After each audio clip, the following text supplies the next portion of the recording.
Hai, Assalamualaikum warahmatullahi wabarakatuh. Perkenalkan, nama saya Muhammad Afif Maulana dari SIK Balikmas Surabaya. Saya tinggal di Bojonegoro. Kebetulan kali ini karena ada virus corona, jadi saya melaksanakan kuliah secara online dan belajar secara online. Kita dalam kehidupan sehari-hari sering memakai bahasa. Nah, di akhir-akhir ini juga kita sering membahas tentang bahasa-bahasa dan masalahnya di medsos.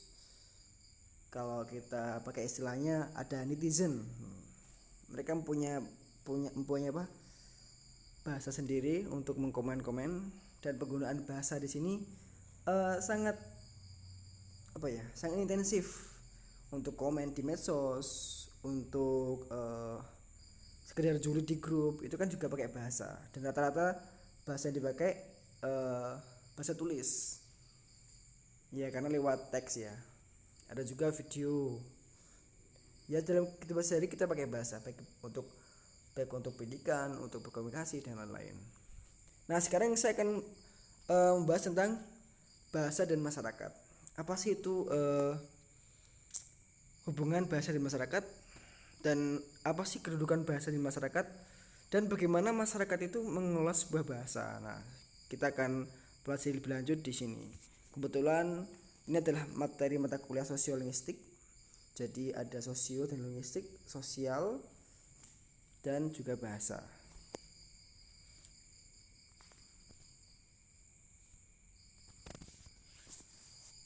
Lanjut, yang akan saya bahas nanti ada 4, yaitu bahasa dan tutur, kemudian verbal repertoire, masyarakat tutur, bahasa dan tingkatan sosial masyarakat. Kalau ada istilah yang verbal repertoire, nanti kita akan bahas lebih lanjut. Itu kalau bahasa dan tutur mungkin teman-teman sudah tahu ya. Kemudian yang terakhir itu ada bahasa dan tingkatan sosial masyarakat. Nanti kita akan mengulas apa sih hubungannya bahasa dan tingkatan sosial masyarakat. Nah, tingkatan sosial masyarakat itu apa saja dalam bahasa. Nah, kita akan bahas selanjutnya. Lanjut, teman-teman pasti mengetahui ya, Malaysia dan Indonesia. Jangan dilihat dari aspek geografisnya, tapi kita pakai aspek bahasanya. Keduanya memakai bahasa yang sama sebenarnya, yakni bahasa Melayu. Tapi karena beberapa hal yang nanti akan saya jelaskan, mereka mengistilahi bahasa yang berbeda. Ya, bahasa Indonesia, bahasa Malaysia beda lagi. Padahal kalau kita dengar ketika orang Malaysia berbicara, kita akan paham. Kemudian misalnya nih, pas ada film yang terkenal dari Malaysia, yakni film Upin Ipin, kita ketika melihat filmnya kita akan paham apa yang mereka bicarakan. Nah, itu sebenarnya juga masih satu bahasa ya, satu rumpun ya. Tapi bagaimana kita akan bahasnya, kok bisa dipisah sih Malaysia dan Indonesia bahasanya. Kemudian Surabaya dan Sidoarjo sama-sama memakai bahasa apa sih, padahal sama-sama Jawa ya, tapi kenapa kok berbeda? Apa sih yang membedakan Bojonegoro dan Ngawi? Surabaya dan Bojonegoro itu sama-sama Jawa, masih Jawa Timur, tapi mengapa itu ada perbedaannya, dan apa istilah perbedaannya itu? Ya, pertama kita akan bahas tentang bahasa dan tutur.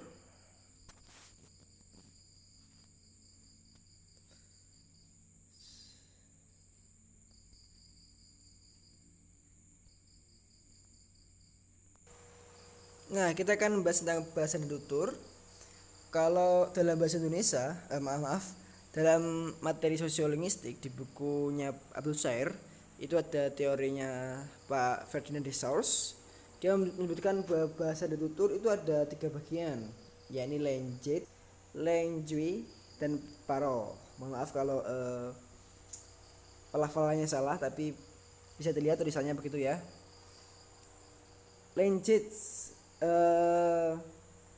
adalah sebuah bahasa sebagai sistem lambang bunyi yang digunakan manusia dengan sesamanya.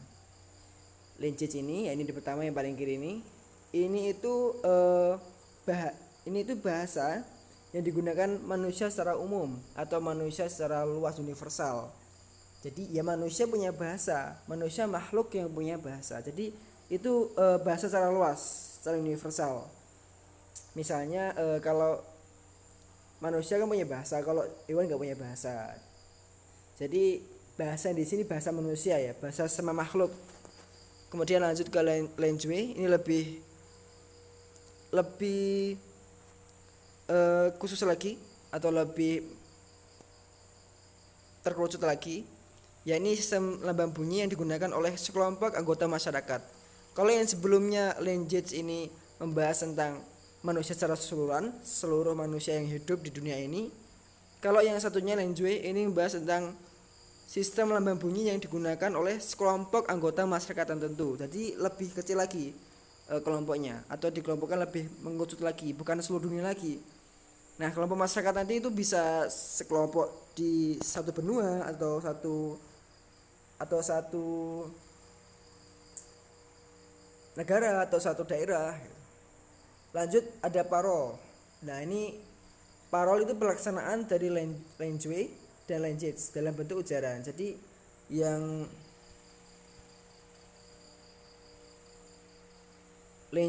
language ini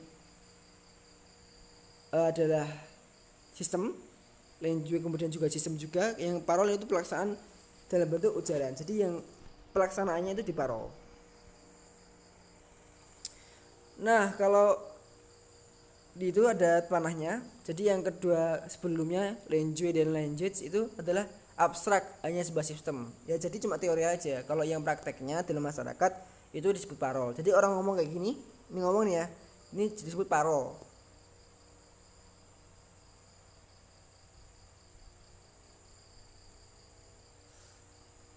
Jadi penerapannya itu parol adalah penerapan dan ketika kita mengaji sesuatu atau mengaji bahasa, bahan kajiannya adalah parolnya itu.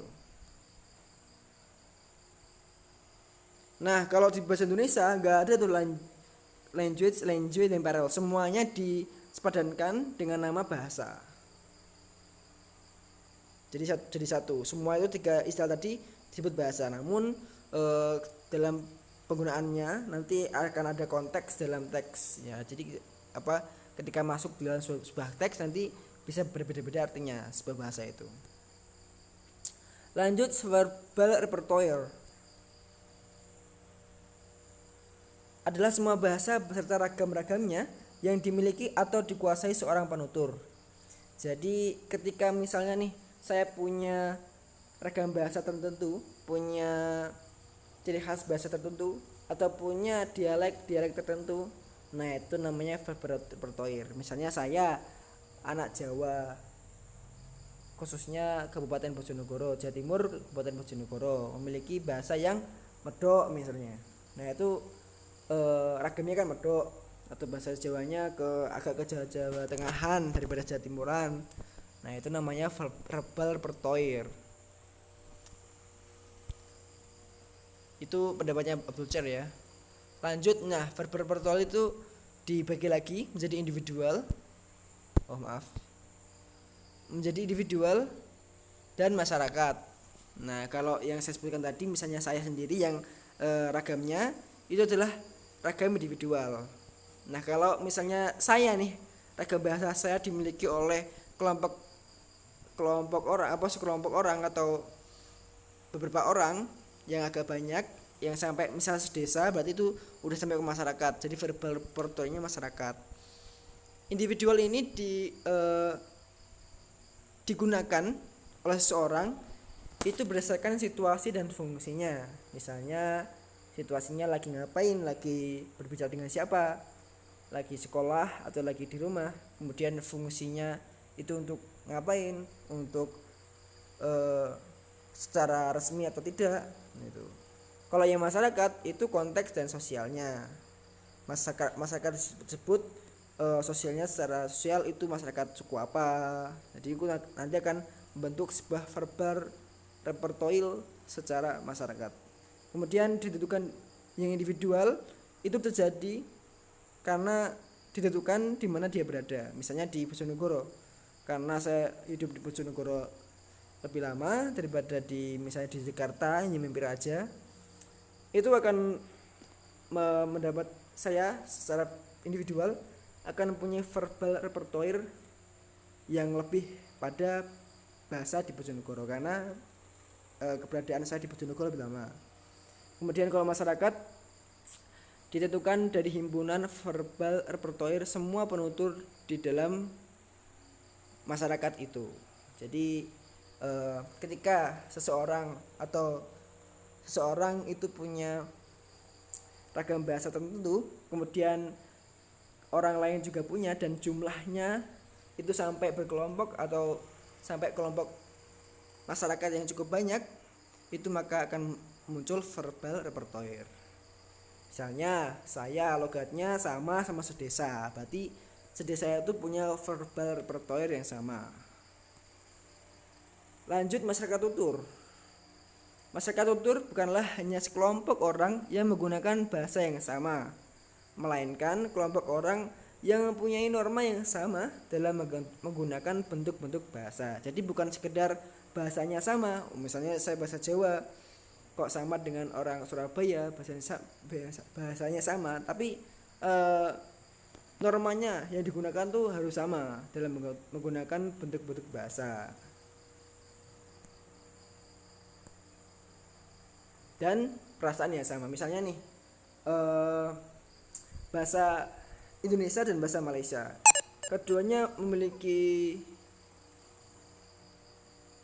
semacam bahasa yang sama, cara atau menggunakan bahasa yang sama, namun di situ terjadi perasaan yang tidak sama. Maksudnya ketika orang menggunakan bahasa ini, orang merasa oh ini bahasa Indonesia berbeda dengan bahasa Malaysia.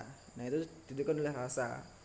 Kemudian norma yang dipakai atau penggunaannya, misalnya bahasa Indonesia digunakan dalam acara tertentu, kalau bahasa Malaysia mungkin akan lebih digunakan pada sesi formal dengan bahasa Inggris di negara Malaysianya. Lanjut bahasa dan tingkatan sosial. Nah ini agak seru nih kita bahas. Jadi ternyata tingkatan sosial itu mampu mempengaruhi bagaimana kita menggunakan bahasa. Tingkatan sosial itu bisa pendidikan atau pekerjaan. Nanti kita akan bahas lebih lanjut. Nah sebelum membahas lebih lanjut, kita akan membahas tingkatan sosial apa sih. Jadi tingkatan sosial yang dibahas di sini segi kebangsawanan atau keturunannya, kemudian segi kedudukan sosialnya seperti pendidikan dan perekonomian.